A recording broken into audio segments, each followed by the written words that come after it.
Today in Crazed Performance Repair, we are going to continue this Mustang situation, this Mustang build with the boost application. So, if you remember from last episode, I mentioned something about the cranking rods. I will be doing an upgrade on the cranking rods for this motor. This is a really new engine, so we're diving in. We're trying to figure out how they designed it, what they did, what we can do to improve it, and just overall checking out the motor, how it's designed, and doing a boosted application build. With that, let's go ahead and get started on this. When you guys come back, I will have the cylinder head off because the previous episode I already covered how to do that. So stay tuned. So I have both heads off now. We have a few things to take care of. I noticed the surface of the head is kind of crummy, which I mentioned before. But these dowels are going to have to be pulled out so that I can send this to the machine shop. I'm going to have them just do a real light, quick deck on it. But aside from that, we're going to get to the bottom end of this motor. So I'm going to pull the oil filter assembly out here. And in order to do that, I'm going to go ahead and turn the motor so it's going to drip into my oil pan better. So right about there. And then I can pull it off. And hopefully I won't create a huge mess and it'll leak into my oil pan rather than all over my floor. But most likely I'm going to end up with it all over my floor. Now once I go ahead and flip this motor over, antifreeze is going to come out of here. I tried siphoning as much as I could out, but I didn't get all of it, that's for sure. Now the motor is tilted back because of my engine stand, so it should theoretically come mostly out of this side, but there's a good chance I'll have some come out of that side as well. So it will make a little bit of a mess, but hopefully not too bad. Okay, so we got a little bit of oil too, no big deal. I'm going to go ahead and flip to the other side so I can do the same thing on the other side. Okay, we have this thing flipped over. I'm going to go ahead and wipe up a little bit of this oil while I talk. So, there is a lot going on under here. Obviously, it's just like any other motor, a lot of different parts.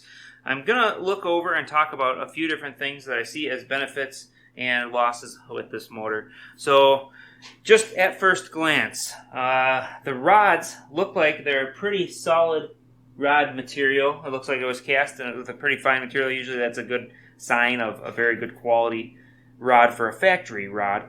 The crank itself, it actually looks kind of thin. So I'm looking at the counterweights here. Like, these counterweights here are really thin. Now that's where it's going to transfer all the weight to here. They're supposed to handle a pretty fair amount of power from what people have been finding out.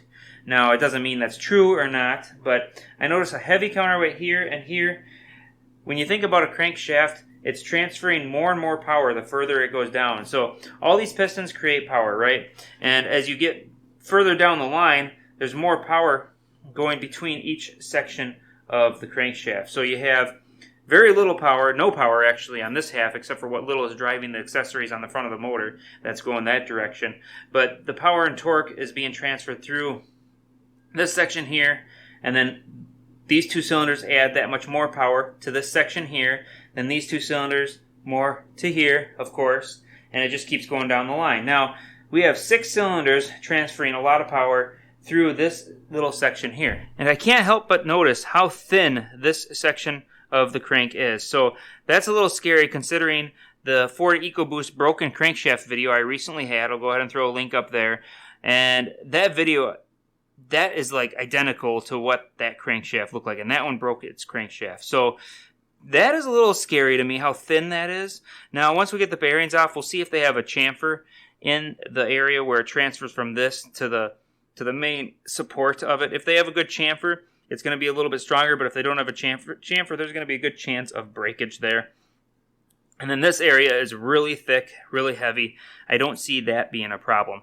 But right here, I could certainly see being a problem.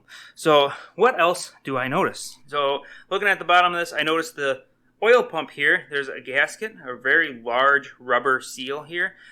This design is not a good design simply because of what actually goes in here. When I pulled the oil pan off, I saw it and I just thought to myself, oh my goodness, that's not good for them to be using that. But you can see the oil sump, there's a sump that's built into the pan with these plastic rivets, and it's a plastic sump and it's really, really thin, and it goes up into there.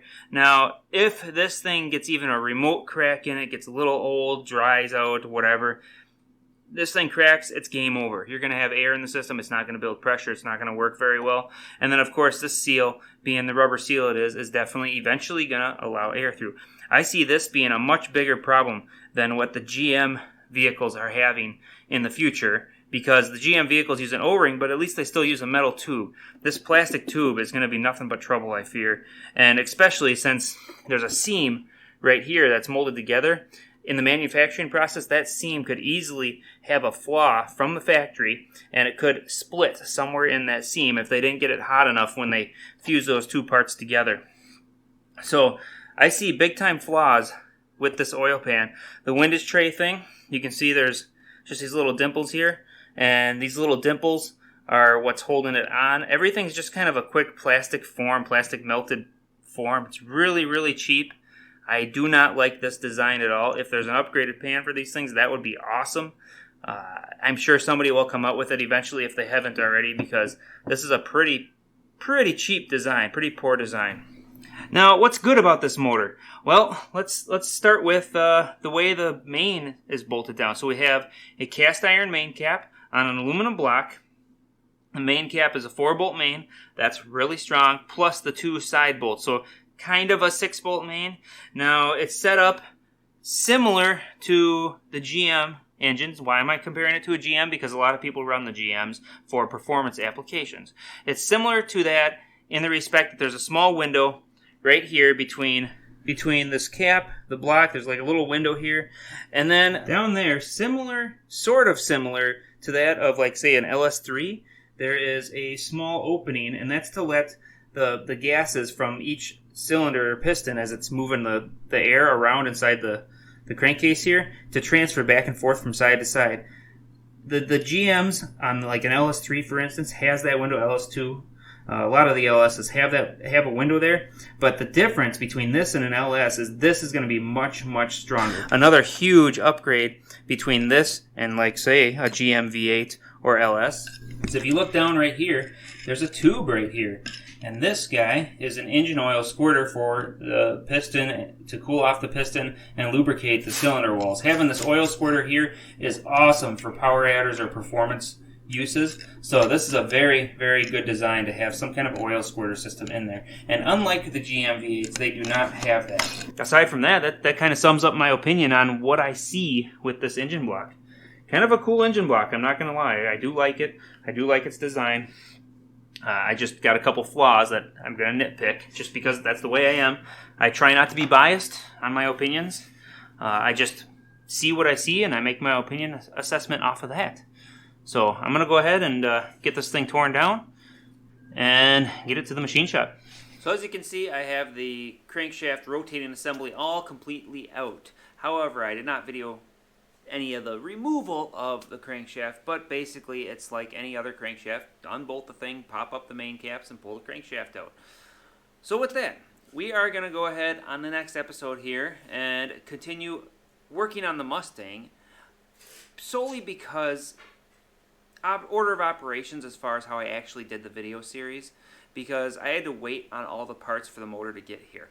Now, of course, I will be releasing the engine assembly video as well very soon, and if you want to watch that, you can certainly watch that. I'll go ahead and throw a link up in the corner as far as the assembly of the engine go. I might actually make that a separate category altogether because of the weird way that I had recorded this particular series. So the next video we are going to be watching is going to be some fuel system stuff as far as the Mustang build portion of this series goes.